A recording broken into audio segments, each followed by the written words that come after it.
जी नमस्कार मेरे प्यारे दोस्तों, एक बार फिर से आप सभी का स्वागत है हमारे अपने YouTube चैनल इस गांव विद VR पॉइंट में।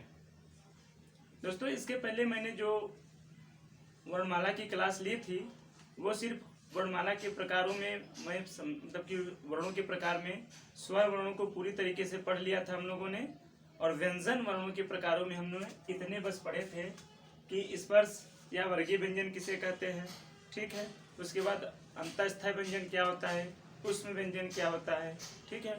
ऊष्म व्यंजन के बाद हमने पढ़ा था दोस्तों संयुक्त व्यंजन क्या होता है, संयुक्त व्यंजन के बाद उक्षिप्त व्यंजन क्या होता है। इन सभी को हमने अच्छे तरीके से पढ़ लिया था। आज हम उसके आगे की चर्चा करते हैं दोस्तों, ठीक है। आज हम आगे अपना क्लास बढ़ाते हैं।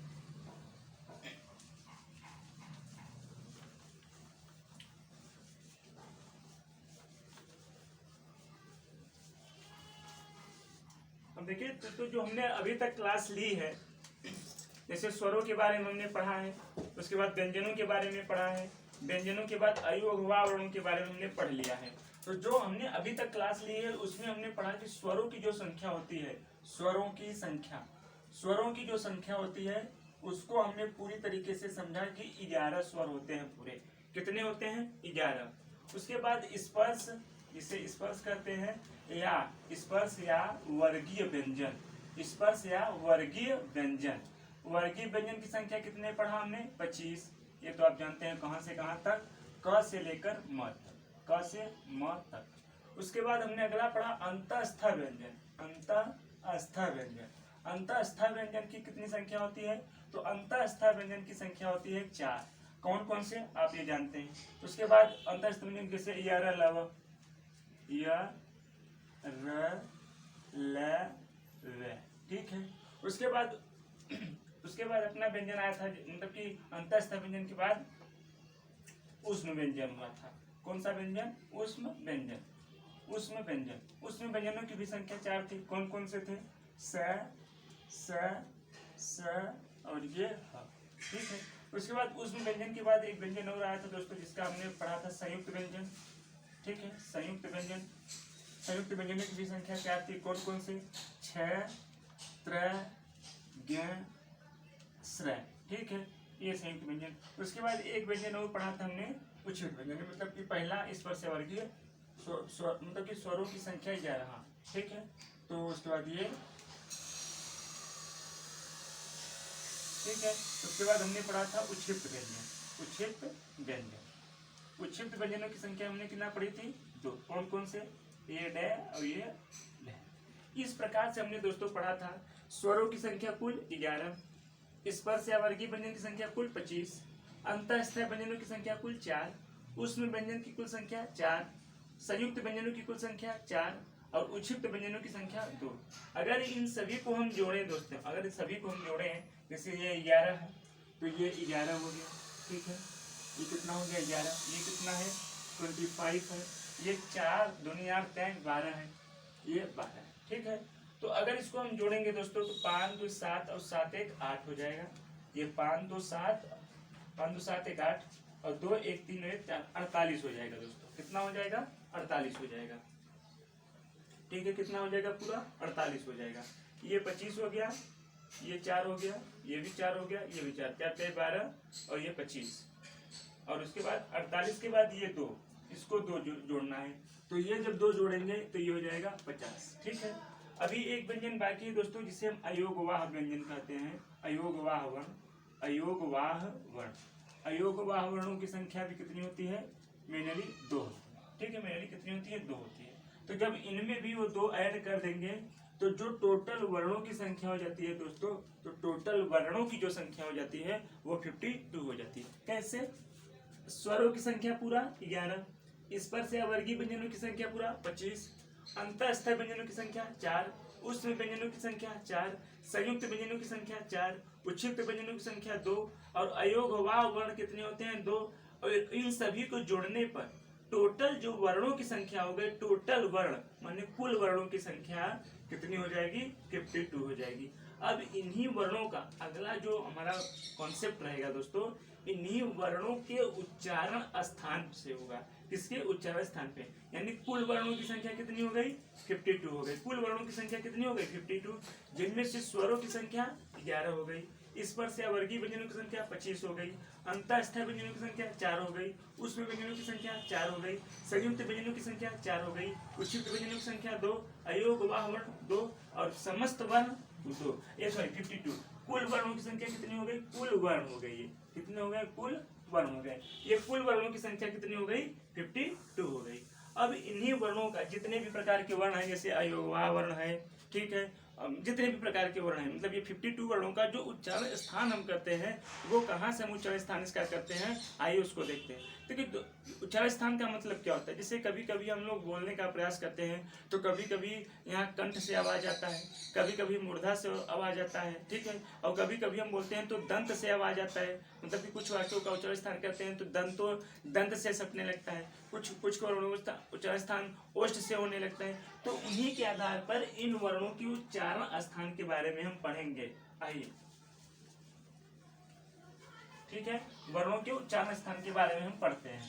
ये जो वर्णों का उच्चारण स्थान है, इट इज मतलब कि बहुत ही इंपॉर्टेंट कॉन्सेप्ट है दोस्तों। ये हर एक प्रश्न में पूछता रहता है कि जैसे कंठ वर्ण के अंतर्गत कौन कौन से वर्ण आएंगे, ठीक है, तालु वर्ण के अंतर्गत कौन कौन से वर्ण आएंगे, हाँ, दंतीसा के दंत के अंदर कौन कौन से, दंतव्य के अंतर्गत कौन कौन से आएंगे।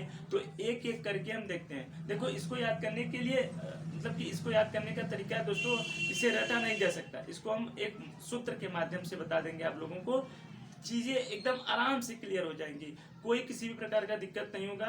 उस सूत्र की सहायता से हम ये समझ सकते हैं कि कितने वर्ण ओष्ठ के अंतर्गत, कितने वर्ण तालु के अंतर्गत, कितने वर्ण दंत के अंतर्गत आएंगे, ठीक है, तालव्य के अंतर्गत कितने आएंगे। तो आइए पहला हम समझते हैं जिसको हम कहते हैं कंठ, कंठ से, ठीक है दोस्तों, क्या नाम है इसका, कंठ से, कंठ से। तो इसका सूत्र क्या होता है दोस्तों, तो इसका जो सूत्र होता है वो होता है, इसका सूत्र क्या होता है दोस्तों, अकुह विसर्ग नाम कंठ, अकुह विसर्ग नाम, विसर्ग नाम, अकुह विसर्ग नाम, अकुह विसर्ग नाम कंठ, अकुह विसर्ग नाम कंठ, अकुह विसर्ग नाम कंठ। इसके अंतर्गत कौन कौन से वर्ण आएंगे, सबसे पहले तो अ आ जाएगा, यहाँ से लेंगे तो अ आ जाएगा, ठीक है, उसके बाद क्या आ जाएगा, यहाँ से लेंगे तो क वर्ग आ जाएगा, क वर्ग, क वर्ग आ जाएगा, उसके बाद ह आ जाएगा, उसके बाद ये विसर्ग आ जाएगा। इतने वर्ण आएंगे दोस्तों, इतने वर्ण का मतलब अ आ जाएगा, क वर्ग। अब क वर्ग के अंतर्गत कौन कौन से वर्ण आते हैं जानते हैं, क आ जाएगा, ख आ जाएगा, ग आ जाएगा, घ आ जाएगा और ये अंग आ जाएगा। इतने वर्ण, ये 4-5, ये है और ये विसर्ग वाले शब्द। तो कंठ से कितने वर्णों का उच्चारण स्थान, अ का, क वर्ग का, ह का, विसर्ग का। और क वर्ग के अंतर्गत क आ जाएगा, ख ग घ अंग। तो पहले जो कंठ है इसका सूत्र क्या हो गया, अकुह विसर्ग नाम कंठ, अकुह विसर्ग नाम कंठ, 4 बार बोलेंगे याद हो जाएगा, अकुह विसर्ग नाम कंठ, अकुह विसर्ग नाम कंठ, अकुह विसर्ग नाम कंठ, ठीक है, अकुह विसर्ग नाम कंठ 4 बार बोलेंगे आप लोगों को याद हो जाएगा अच्छी तरीके से। तो बता दे मतलब कि हो जाएगा क्लियर। अ आता है, क वर्ग आता है, क वर्गों के अंतर्गत क ख ग घ अंग, ठीक है। 2 बार हमारे साथ बोलने का प्रयास करिए, अकुह विसर्ग नाम कंठ, अकुह विसर्ग नाम कंठ, क्लियर हो गया होगा। तो आ जाएगा, क आ जाएगा, ख आ जाएगा, ग आ जाएगा, घ अंग, और ये ह वर्ण आ जाएगा और ये आ जाएगा। अब दूसरा आता है दोस्तों, ये पहला था कंठ से, अब दूसरा आएगा मूर्धा से, मूर्धा, मूर्धा से। इसका सूत्र क्या होता है दोस्तों, इसका जो सूत्र होता है, सूत्र सबसे बेसिक चीज ये सूत्र है, सूत्र याद खत्म कहानी। रिटुर सा नाम, रिटुर, ठीक है, रिटुर सा नाम, रिटुर सा नाम, रिटुर सा नाम मूर्धा, मूर्धन है, मूर्धा जो भी कहिए, मूर्धन, रिटुर सा नाम मूर्धन। अब इसके अंतर्गत क्या जाएगा, इसका सूत्र हो गया, इसके अंतर्गत री आ जाएगा, ये ऋषि वाला री, अब ट वर्ग आ जाएगा, ट वर्ग आ जाएगा, अब ये र से रथ आ जाएगा, अब ये वाला सा आ जाएगा। तो जैसे आप री कहेंगे तब भी ऐसा लगेगा जैसे आपकी जीभ जो है वो मुड़ गई। ट वर्ग, जितने भी ट वर्ग के वर्ण होते हैं, जितने भी ट वर्ग के वर्ण होते हैं, जैसे ट, ठ, ड, ढ, तो जब कहते हैं तो आपकी जीभ जो होती है वो मुड़ते हुए नजर आती है, तो इसीलिए इसे कहा जाता है मूर्धा। तो ये वाला स अक्सर पूछता रहता है, ये वाला जो स है दोस्तों, ये किस मतलब कि कौन सा स है, तो ये मूर्धन्य स है दोस्तों। कौन सा स है ये मूर्धन्य स है दोस्तों। कौन सा स है, मूर्धन्य स है। उसके बाद कौन सा हो गया, कंठ से हो गया। सूत्र क्या है, अपूर्व विसर्गनाम कंठ, ये तने वर्ण। उसके बाद मूर्धा से हो गया। सूत्र क्या है, ऋतु नाम मूर्धन्य, इतना हो गया। अब आता है ओष्ठ से। ओष्ठ से नहीं दोस्तों, पहले तालव्य से समझते हैं। तालव्य, तालव्य से, तालव्य से कौन कौन सा आ जाएगा, तालव्य से आ जाएगा दोस्तों, इसका जो सूत्र हो जाएगा, इसका जो सूत्र हो जाएगा इचु यसा नाम। ठीक है दोस्तों, इचु यसा नाम, इचु यसा नाम, इचु यसा नाम तालव्य, इचु यसा नाम तालव्य, ये इसका सूत्र हो जाएगा। इसके अंतर्गत कौन कौन आएगा, ई आ जाएगा, ई, च वर्ग आ जाएगा, च वर्ग, ठीक है। उसके बाद ये स आ जाएगा, उसके बाद ये स, ठीक है। तो इचु यसा, सॉरी यज्ञ आएगा तब से, यस, ठीक है, इतने आ जाएंगे। अब च वर्गों के अंतर्गत आप समझते हैं, च वर्गों के अंतर्गत कौन कौन आएगा, इसे बताने का जरूरत नहीं है। इसे जब मैं व्यंजन पढ़ा रहा था तभी बता दिया था कि च वर्गों के अंतर्गत कौन कौन आएगा। जैसे यहाँ क वर्गों के अंतर्गत ये है, ट वर्गों के अंतर्गत ट, ठ, ढ, च वर्गों के अंतर्गत च, ज, ज, उसी प्रकार ई, च वर्ग, यज्ञ, ये यज्ञ है दोस्तों, य से यज्ञ जो होता है नहीं वो से, ठीक है। तो इतने आ जाएंगे किसके अंतर्गत, तालव्य से, ठीक है।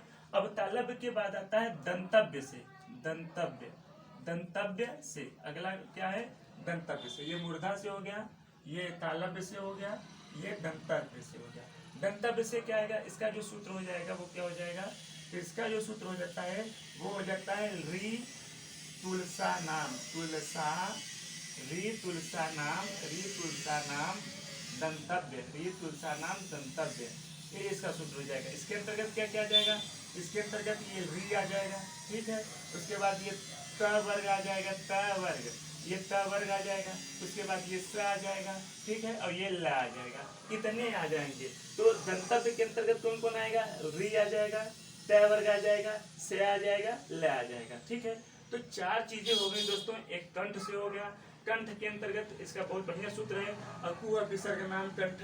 अकुह विसर्ग नाम कंठ का मतलब हो जाएगा आ जाएगा, क्या वर्ग आ जाएगा, और आ जाएगा और विसर्ग आ जाएगा, ठीक है। उसके बाद मूर्धा, मूर्धा के अंतर्गत कौन कौन आएगा, इसका सूत्र होता है ऋटुरसा नाम मूर्धन्य, ऋटुरसा नाम मूर्धन्य। इसके अंतर्गत री आ जाएगा, ट वर्ग आ जाएगा, र आ जाएगा और स आ जाएगा। इसी प्रकार इधर देखिए दोस्तों, तालव्य से कौन कौन आएगा, इसका सूत्र होता है इचु यसा नाम तालव्य, इचु यसा नाम तालव्य, यानी ई आ जाएगा, च वर्ग आ जाएगा, या आ जाएगा और स आ जाएगा। और इसका सूत्र क्या होता है, री तुलसा नाम दंतव्य, री तुलसा नाम दंतव्य, री तुलसा नाम दंतव्य, री आ जाएगा, त वर्ग आ जाएगा, स आ जाएगा, ल हो जाएगा। आई होप दोस्तों ये आप लोगों को याद हो चुका होगा, ठीक है। इसके बाद भी वर्णों का मतलब कि प्रयत्न के आधार पर वर्णों का होता है प्रकार, कितने प्रकार के होते हैं प्रयत्न के आधार पर। उसके बाद प्रयत्न के आधार पर हम देखेंगे, लेकिन इसे ये चारों सूत्र बहुत ही अभी ओष्ठ की आकृति के आधार पर बाकी है, मतलब कि ओष्ठ के आधार पर वर्णों का जो स्थान है बाकी है, उसे बता रहा हूँ।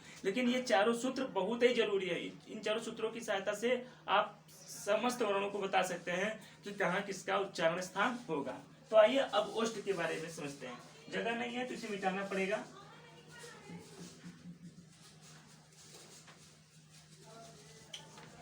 ठीक है, जगह नहीं था इसलिए मिटा दे रहे हैं इसको।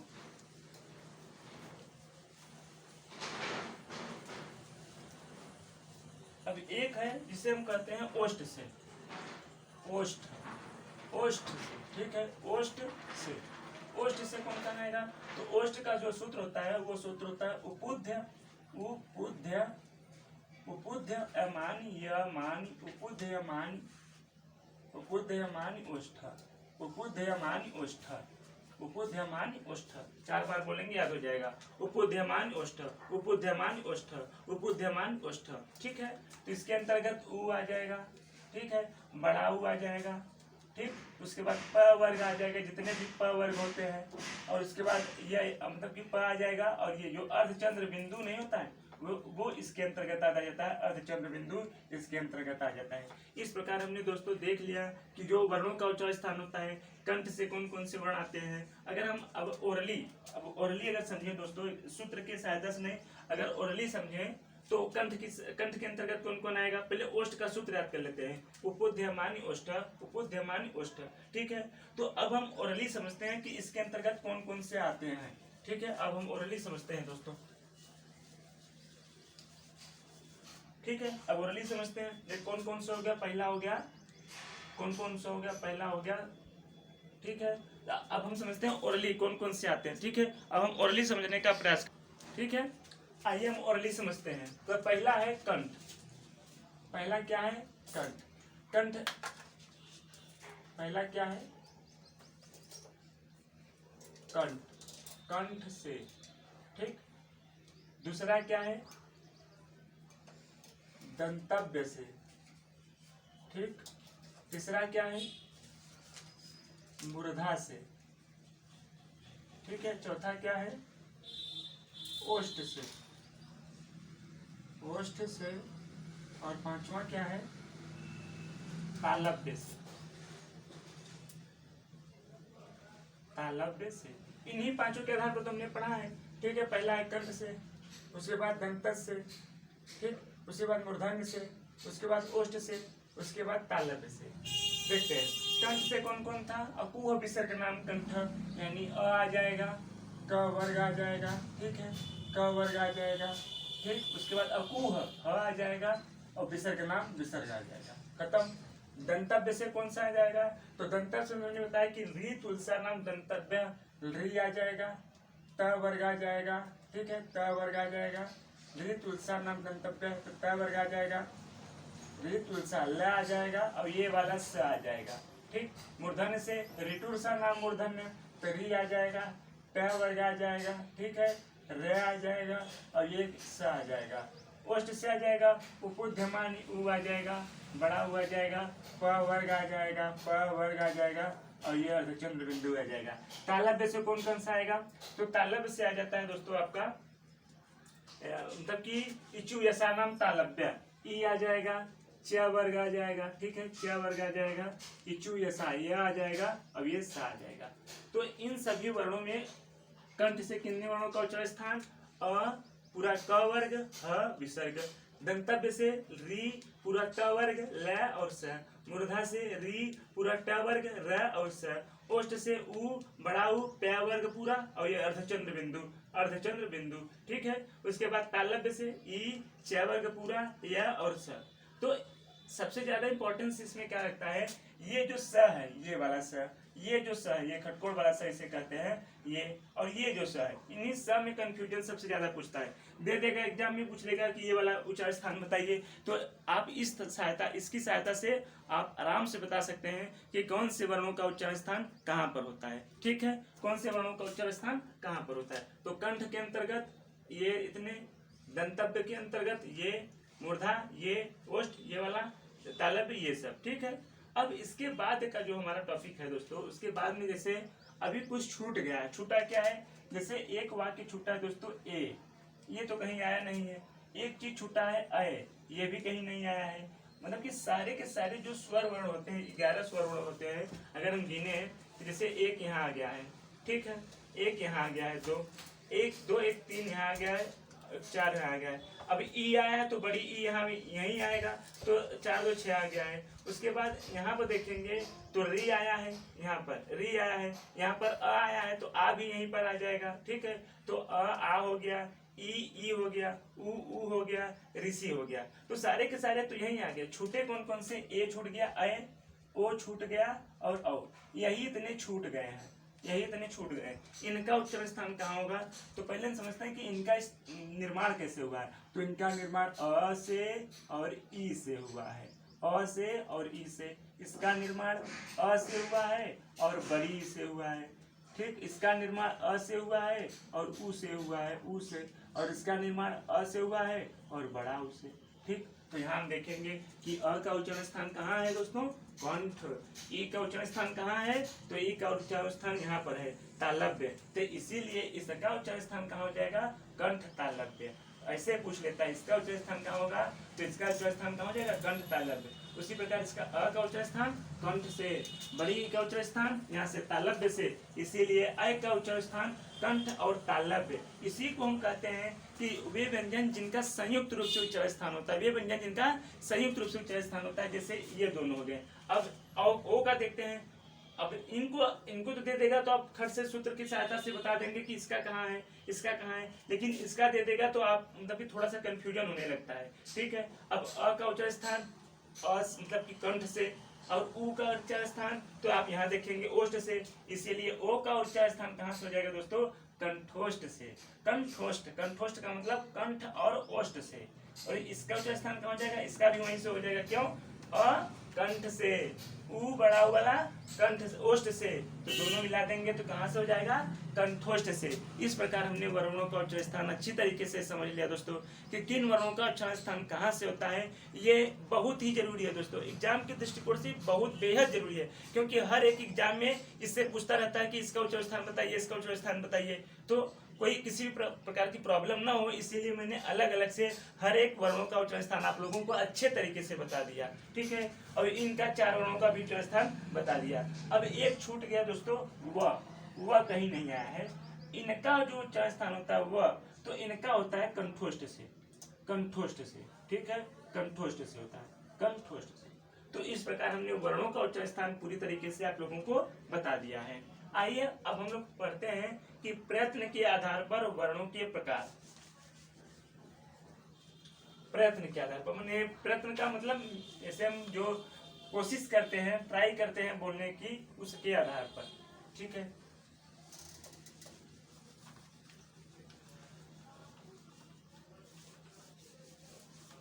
प्रयत्न के आधार पर वर्णों के प्रकार। किसके आधार पर दोस्तों, प्रयत्न, प्रयत्न, प्रयत्न के आधार पर, प्रयत्न के आधार पर।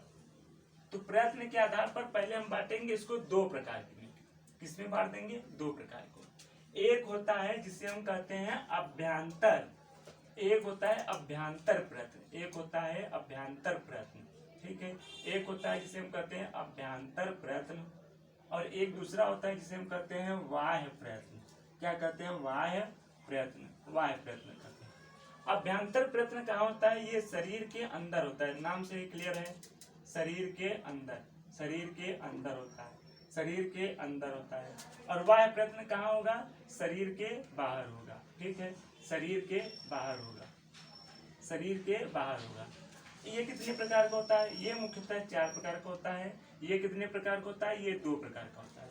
ये 2 प्रकार का कौन कौन से होता है, ये 2 प्रकार का होता है। एक भूसत्व के आधार पर, भूसत्व के आधार पर, और एक होता है प्राणत्व के आधार पर, प्राणत्व के आधार पर। ये 4 प्रकार का कौन कौन होता है, एक होता है इसका विवृत, विवृत, एक होता है स्पृष्ट, स्पृष्ट, एक होता है स्पृष्ट, एक होता है स्पृष्ट, और एक तीसरा होता है जिसे हम ईसद विवृत कहते हैं, ईसद विवृत, ईसद विवृत। और एक चौथा होता है इसका, जिसका नाम होता है ईसद, ईसद स्पृष्ट, ईसद स्पृष्ट। क्या नाम है, ईसद स्पृष्ट।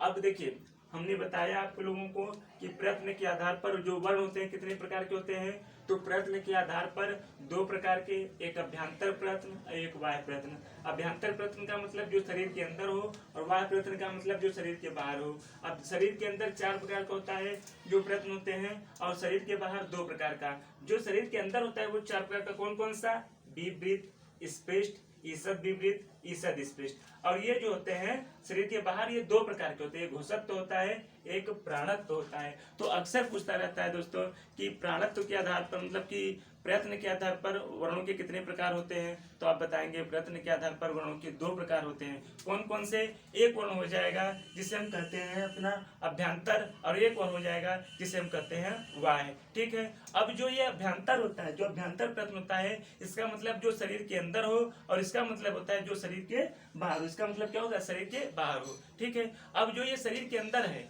इसमें 4 प्रकार का होता है, एक विवृत, एक स्पृष्ट, एक ईसद विवृत, एक ईसद स्पृष्ट। ठीक है, एक ईसद स्पृष्ट। और जो ये होता है शरीर के बाहर वाला, ये दो प्रकार का होता है, एक घुसत्व के आधार पर होता है और एक प्राणत्व के आधार पर होता है। तो पूछता रहता है कि प्रश्न के आधार पर वर्णों के कितने प्रकार, दो प्रकार, कौन कौन से, अभ्यंतर वाय, अभ्यंतर के अंतर्गत कितने, चार, वाय के अंतर्गत कितने, दो, कौन कौन, घुसत्व प्राणत्व। अब इसको थोड़ा सा मिटाते हैं दोस्तों, क्योंकि इसको अभी आगे बताएंगे, पहले इसको समझ लेते हैं, ठीक है, ताकि यहाँ पर स्पेस हो जाए लिखने के लिए,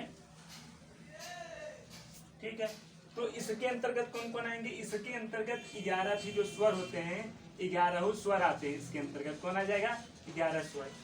इस पृष्ठ के अंतर्गत कौन आएंगे, अंतस्थ नहीं सॉरी, इस पृष्ठ के अंतर्गत जितने भी वो होते हैं स्पर्श व्यंजन या वर्गीय व्यंजन जो होते हैं वो इस पृष्ठ के अंतर्गत आता है। तो इसके अंतर्गत लिख सकते हैं स्पर्श व्यंजन, क्या लिख देंगे, स्पर्श व्यंजन। कितनी होती है संख्या, 25। हाँ अनूप जी 25, जी। तो स्पष्ट व्यंजनों की संख्या कितनी हो जाएगी, स्पर्श व्यंजनों की संख्या 25। ईसद विवृत, यहाँ सॉरी मिट गया है थोड़ा सा, ईसद विवृत, ठीक है, ईसद विवृत की संख्या कितनी होती है, तो ईसद विवृत होते हैं, जिसे हम कहते हैं से है। जरा बताइए ये स है क्या होता है, बताइए आप लोग कमेंट करके बताइए स क्या होता है। तो ये जो, हाँ तो नीरज जी का आंसर आ चुका है, ये है, कह रहे हैं कि ये उष्म व्यंजन है, जी बिल्कुल सही, नीरज जी का एकदम आंसर सही है कि ये उष्म व्यंजन होता है, ठीक है। कौन सा होता है व्यंजन, उष्म व्यंजन। तो ईसद विपरीत के अंतर्गत ये, अब ईसद स्पृष्ट के अंतर्गत ये आ जाएगा, ये रे ल वे। जरा ये बताइए, आप लोग पढ़ चुके हैं, ये कौन सा व्यंजन है, जल्दी से आंसर कमेंट करिए प्लीज, देखते हैं कौन बच्चा सबसे पहले आंसर देता है।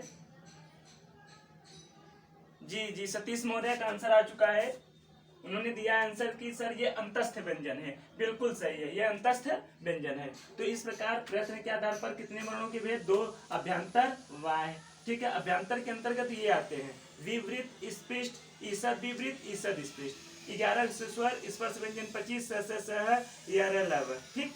उसके बाद अब ईश्वर पढ़ते हैं, वाह प्रश्न के आधार पर, ठीक है, वाह प्रश्न के आधार पर पढ़ते हैं। तो इसे हम अभ्यंतर प्रश्न में क्या लेते हैं,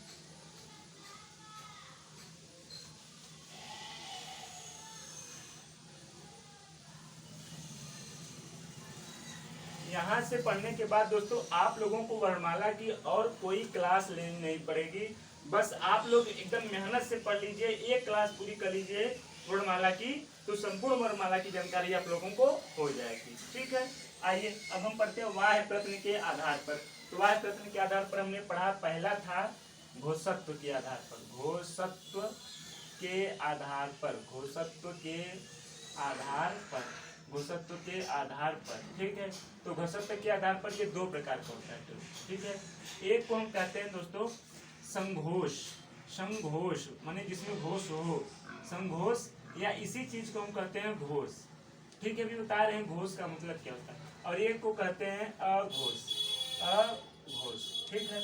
और दूसरा होता था दोस्तों जिसे हम कहते थे प्राणत्व के आधार पर, प्राणत्व के आधार पर, दूसरा होता था जिसे हम कहते थे प्राणत्व के आधार पर। प्राणत्व के आधार पर भी ये दो प्रकार का होता है, एक को कहते हैं अल्प प्राण, जिसमें कम प्राण लगे, मतलब अभी बता रहे हैं प्राण का मतलब क्या होता है, और एक को कहते हैं महाप्राण, ठीक है, महाप्राण। अब जो संघोष के अंतर्गत जितने भी वर्ण आएंगे वो उन्हीं वर्णों के अंतर्गत आएगा, जिसे स्वर आ सकता है, व्यंजन आ सकता है। तो कौन कौन आएंगे उसी को हम लिख देते हैं पहले। इसके अंतर्गत स्वर आ जाएगा, ठीक, इसके अंतर्गत क्या आ जाएगा, व्यंजन आ जाएगा, सॉरी व्यंजन के अंतर्गत क्या पहले, स्पर्श व्यंजन। स्पर्श व्यंजन के कौन कौन से वर्ण आ जाएंगे, स्पर्श व्यंजन, स्पर्श व्यंजन के कौन कौन से वर्ण आ जाएंगे, ठीक है। तीसरा होता है जैसे अंतस्थ व्यंजन का कौन कौन सा वर्ण इसके अंतर्गत आएगा, अंतस्थ व्यंजन का कौन कौन सा वर्ण आ जाएगा। चौथा उष्म व्यंजन का कौन कौन सा वर्ण आ जाएगा, उष्म व्यंजन, उष्म व्यंजन का कौन कौन सा वर्ण आ जाएगा। और लास्ट पांचवा अयोगवाह का वर्ण कौन कौन सा आ जाएगा, अयोगवाह का कौन कौन सा आ जाएगा। इसी के अंतर्गत ये भी आ जाएगा। अब इसमें कौन कौन सा आएगा देखते हैं। अब इसी के अंतर्गत स्वर मतलब कि अघोष में भी वही आएगा कि स्वर का जो इसमें छूट जाएगा इसमें आ जाएगा, स्पर्श व्यंजन का जो इसमें छूट जाएगा इसमें आ जाएगा, ठीक है, इसमें आ जाएगा। और उसके बाद अंतस्थ का इसमें जो छूट जाएगा इसमें आ जाएगा, उष्ण व्यंजन का इसमें जो छूट जाएगा इसमें आ जाएगा, अयोग वा का जो इसमें छूट जाएगा इसमें आ जाएगा। उसी प्रकार इसमें भी आएगा क्या, स्वर आ जाएगा पहला चीज। दूसरा चीज क्या आ जाएगा, जिसे हम कहते हैं स्पर्श व्यंजन, क्या आ जाएगा, स्पर्श व्यंजन आ जाएगा, स्पर्श व्यंजन आ जाएगा।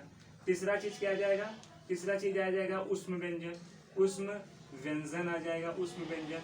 और चौथा चीज क्या आ जाएगा, चौथा चीज आ जाएगा आपका चौथा चीज उष्म व्यंजन, अंतस्थ व्यंजन, अंतस्थ व्यंजन आ जाएगा, ठीक है, अंतस्थ व्यंजन, ठीक है। और पांचवा चीज आ जाएगा अयोग वाह, अयोग वाह आ जाएगा, अयोग वाह, ठीक है। इसी के अंतर्गत ये भी आ जाएगा, जो इसमें नहीं रहेगा ये इसमें आ जाएगा, ठीक है। अब हम समझते हैं एक एक करके।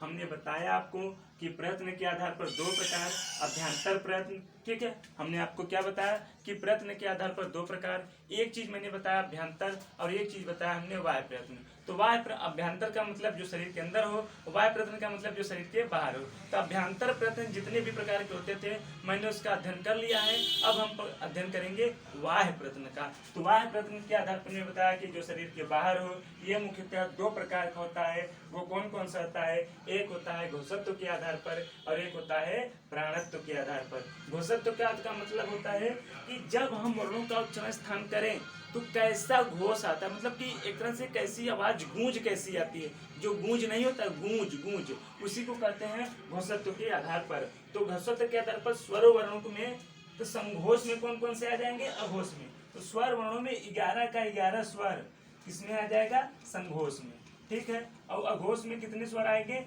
कोई भी स्वर नहीं आएगा, कोई भी स्वर नहीं आएगा, ठीक है। स्पर्श व्यंजन में प्रत्येक वर्ग का, वर्ग मतलब समझ ही गए होंगे आप लोग, प्रत्येक वर्ग का तीसरा, चौथा और पांचवा वर्ण आएगा। प्रत्येक वर्ग का तीसरा, चौथा और पांचवा वर्ण आ जाएगा। तो इसमें कौन कौन सा आ जाएगा, इसमें आ जाएगा पहला और दूसरा वर्ण आ जाएगा, ठीक है। और अंतस्थ व्यंजन में इसमें आ जाएगा य, र, ल, व, य, र, ल, व, इसमें एक भी अंतस्थ व्यंजन नहीं आएगा। उष्म व्यंजन में